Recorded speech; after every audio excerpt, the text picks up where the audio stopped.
অন্য দেশে রমজান আসে ইবাদতের জন্য, আর বাংলাদেশে রমজান আসে ব্যবসায়ীদের জন্য। বাংলাদেশের ব্যবসায়ীরা রমজানকে 3 ভাগে ভাগ করে নিয়েছে।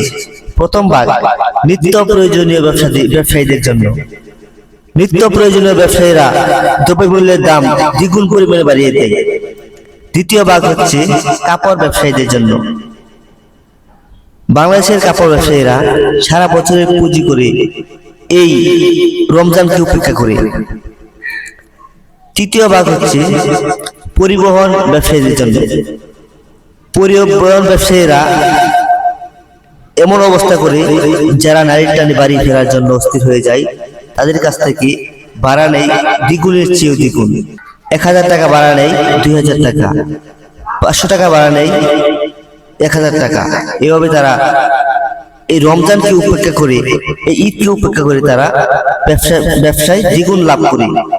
এই জন্য আমাদের বাংলাদেশের মানুষ দুরবস্থায় এবং হতভম্ব হয়ে পড়ে। যাই হোক, আমাদের কথা হচ্ছে এটাই যে আমরা রমজানকে ব্যবসার কাজে না লাগিয়ে আমরা রমজানকে এবং ইবাদতের কাজে লাগাই, তাহলে আমাদের দিনের পথ সহজ হবে। আল্লাহ তাআলা আমাদের উপর খুশি হবেন। আমরা রোজা রাখবো, ইবাদত করব, আল্লাহকে রাজি খুশি করব। রমজান মাস ইবাদতের মাস।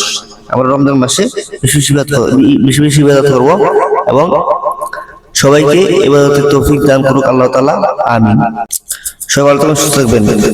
রমজান এলো, রমজান এলো, এলো মাহে রমজান। রমজান এলো, রমজান এলো, এলো মাহে রমজান।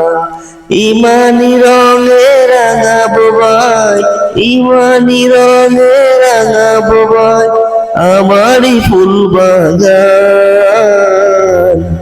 রমজান এলো, রমজান এলো, এলো মাহে রমজান।